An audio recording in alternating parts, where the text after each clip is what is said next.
Hi everyone, welcome to our coronation special. I'm here with my special guest, my sister Zelda. Hello. Hello. And we're here to talk about the coronation. So we've got our best bib and brace on, including the pearls. Granny's pearls. Granny's pearls. And we've also cracked open the Donaghy Vault to get out the very expensive crowns. The family plastic. Now we may not be in these crowns the whole time, just like the coronation. You know, we only wear the crowns for these special bits, and then we've got the old tiara ready to go later on. Costume change. Exactly. We're Beyonce now. Anyway, so we've got some decorations up. So we've got the C3 balloon, so that stands for Charles III. You know, I'm not going to stump up for a whole pile of balloons, so two does it. And some red, white and blue flowers, because again, you know, I'm very well prepared. I went to 2 shops, found no bunting whatsoever. Dedicated. So yeah, flowers. So yeah, very subdued. So this could be the shortest vlog we've ever done. Who knows? We may find that we've got heaps to talk about. We know we've definitely got food, so we'll have to show you that before it all gets eaten. And yeah, let's get on with the show. So on with the show, we've got ourselves some drinks. Cheers. Cheers. And so why the coronation? I wouldn't have said I'm definitely not a Republican. I definitely wouldn't have called myself a big monarchist. I know when the Queen died, I was really upset, and I don't know whether it's because it's, you know, that's all I've ever known. Yeah, it was very sad. I think that's what you said. That's all we've known. We don't know anything else. Yeah. So, and you know, she was a nice old lady, and she passed away, and it was really sad. So, also though, I've never seen a coronation. I mean, we've got the Queen's. Oh no, we haven't got the Queen's on in the background. We've got something on. I think it's ABC. I don't know what it is. No, it's and there's the Queen driving in a Land Rover. Lovely. So again, I'm not, you know, I don't follow the royals religiously, but I think Nick Cave captured it beautifully when he sort of got a bit of grief about why he was going when he got invited, and he sort of came up with this answer. I'm going to quote him verbatim. I'm not a monarchist, nor a royalist, nor a Republican for that matter. What I'm also not is so spectacularly incurious about the world and the way it works, so ideologically captured, so damn grouchy, as to refuse an invitation to what will more than likely be the most important historical event in the UK of our age. Yeah. I wouldn't have put it as eloquently, but for me, that's me like King, good stuff. Well, yeah, I think he's got a point. You know, this is like the Queen's funeral is something that will never ever happen again. Nobody will ever be that respected that they will get such pomp and circumstance, and it was just a beautiful send-off. And so, same token, the coronation, we've never seen one, so it's just curious. I mean, I don't know, I want to see the jewels, really. I am the tiaras, the outfits and things like that. I mean, is it a bit like a wedding where we want to just see what Andrew and Fergie's kids are wearing on their head, because they normally wear some good stuff and some really funny stuff on their head. So will they get a tiara? Oh, I figured so. So yeah, so I guess for me also, I'm a bit enthralled by some of the traditions that go with it, and that they're so old. So yeah, so I'm looking forward to it. And again, I think it's a good thing.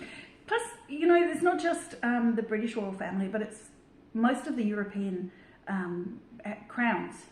So all of those people will be going, what are they going to wear? You know, and yeah, like you say, it's pomp and circumstance. The whole ritual of the thing is quite intriguing. Yeah. I don't know too much about the other royal families. Obviously, Denmark has an Australian as their Princess Mary. And so apart from her, there's not too much I know about other royal families, but it is a chance for all the royals to get together. Hey, we've got a new one in the club. Woohoo!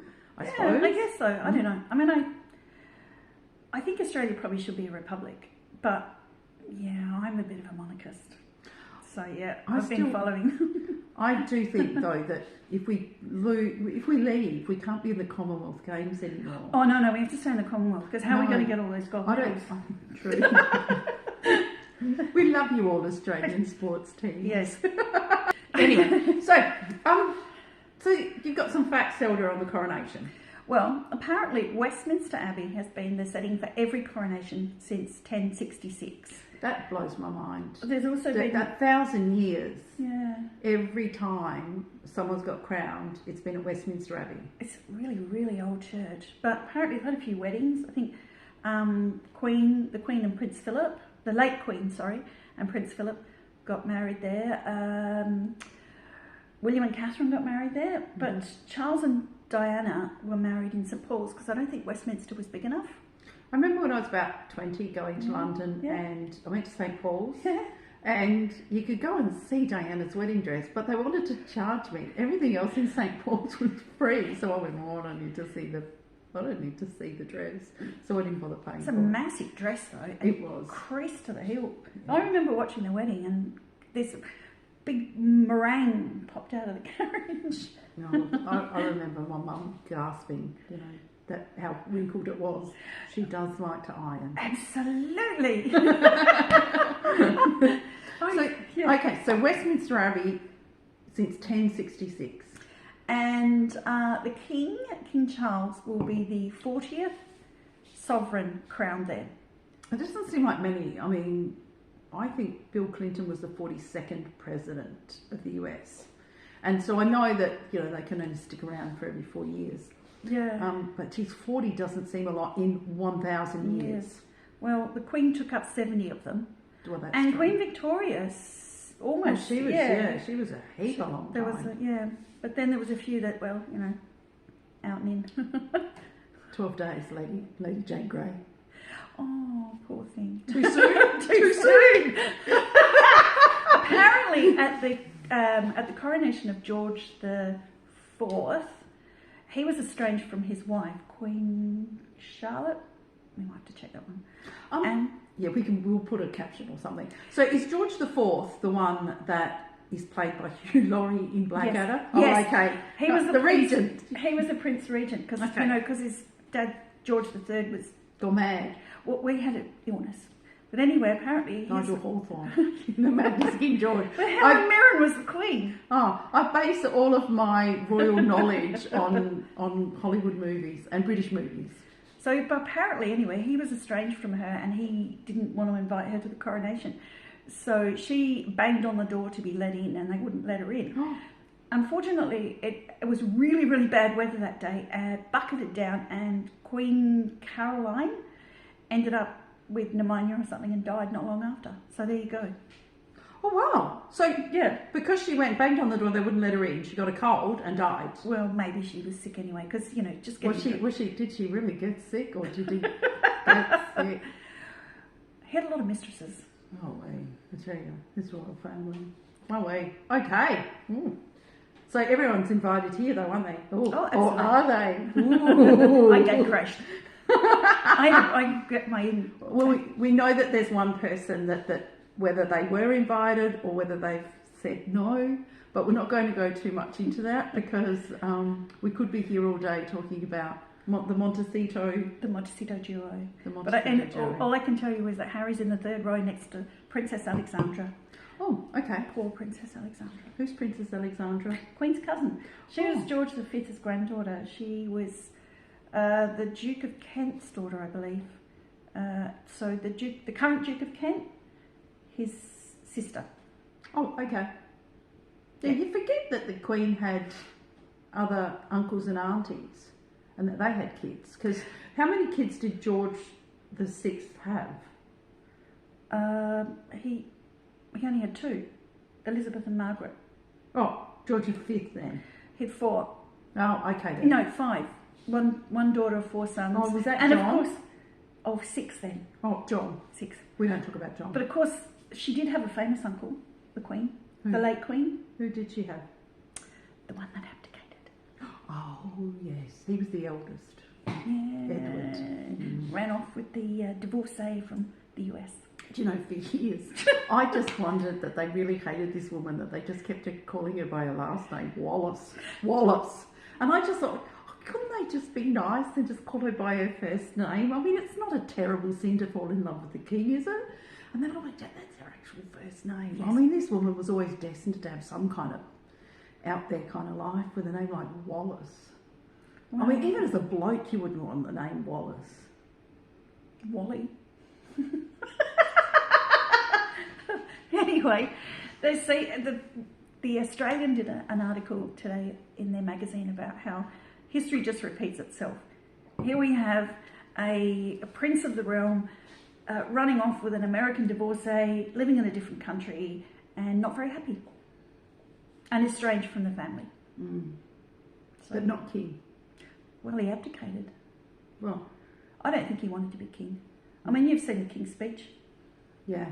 Yeah, he wasn't suited. Guy Pearce did a really good job. He was very good. There's times where you look at him and you think, how did he manage to... He doesn't look anything like him. And then there's sometimes in the movie he turns a certain way and you just go, oh, he looks so much like the real thing. Oh, no, I hated him. Bertie. Okay, another fun fact. For the first time since 1937, there'll be a coronation of a Queen Consort. So the last one was the Queen Mother, the late Queen Mother, to George VI. So that was after the abdication. So the last one, everyone got ripped off. There was only one coronation. So this time it's a 2-for-1 special. But it does seem a bit sort of, you know, she only gets it because she married him. But I guess she gets a crown and she gets to be anointed. And what we've heard is that when they do the sacred anointing ceremony, it's meant to be the king and God having their moment. And I think the Archbishop of Canterbury's in there too. He's always in there. And he's going to be behind this particular screen that's been done up. Anyway, probably traditional. But apparently Queen Camilla has said that she would like to be, it doesn't have to be covered up. She doesn't obviously need a moment with God. Because then they do the chest, so maybe Camilla's just a bit happy to, hey, flaunt her boobs. I don't know. Oh, I don't know if we should say that. I'm so sorry, Queen Camilla. Yes.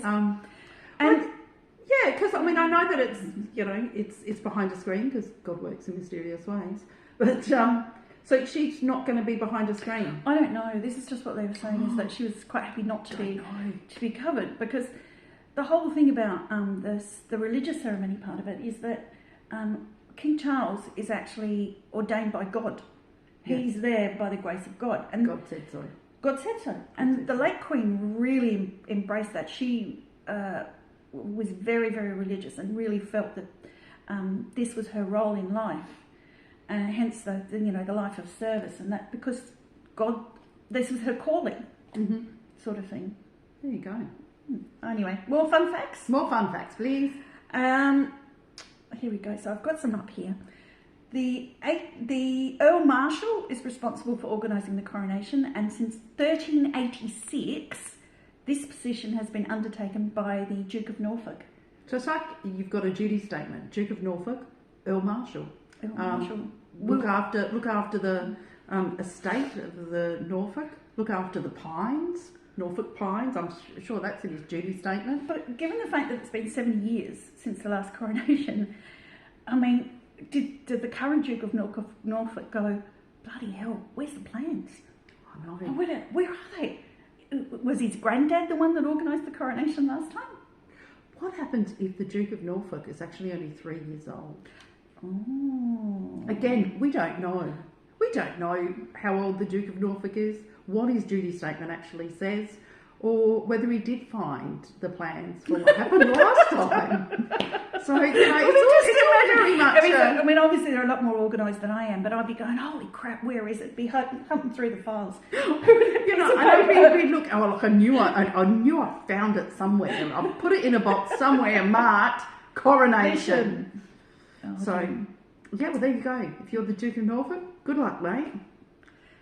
Oh, every coronation of a British monarch since George III has taken place between May and September.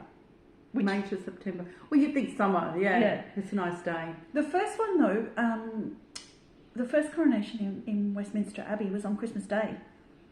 So, nice little Christmas present for William. Yes. William the Conqueror. William the Conqueror.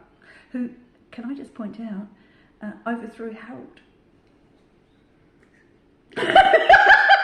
Oh, that's really significant. No, because Poor Harold. No, because apparently Harry's nickname is Harold. Oh, okay.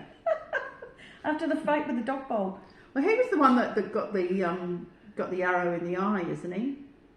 Yeah. They couldn't hit anything at this distance, and then bang. Whoops. Yeah. All right. Prophetic words. Okay. What else have you got for me, Zelda? Since 1902, the finale of the Coronation Day itself has been a balcony appearance from the new monarch and other members of the royal family. So this was started by Edward VII and Queen Alexandra. Oh, I like that. I do like a good balcony appearance, and we see who gets out there and who. And I think the last time weren't William's kids, and one of them's like that because they had the flyover from the ramp, Louis, which is funny. Little Louis. Look, they have. I know that there's some things that they've planned for that. This is a coronation weekend over in UK. So today's all about the coronation, and then tomorrow they've got a concert. I think Lionel Richie's performing. I'm not too sure who else. But then Monday, everyone gets a public holiday, but they've asked people to go out and help a charity or do something in the community. So it's more of a philanthropic thing that you're giving up your time to do some good somewhere, which I think is a wonderful thing. And I would do that if I didn't have to go to work and had a public holiday. Yeah, well, I've got the day off, but so you could. I could do something nice for someone. See a little old lady needing to cross the street, just grab her arm and take her across. Against her will. Well, find out where she wants to go first. Yeah, no abducting little old ladies, please. Well, we were talking to my mum, and she wasn't at the coronation, obviously. But she wasn't invited. She's still bitter. No, she was, but she chose not to go. I think she was only 10 at the time. Anyway, apparently they had 8. No, she was 10. She was born in 1942, and the coronation was in 52. My mum doesn't need everyone to know that. Yeah, you might cut that one out. Sorry, Mum. Sorry, Hi. Mum. So anyway, I was talking to my mum about it, and she was saying that because they didn't have a television, so they had to go and watch it in the movies.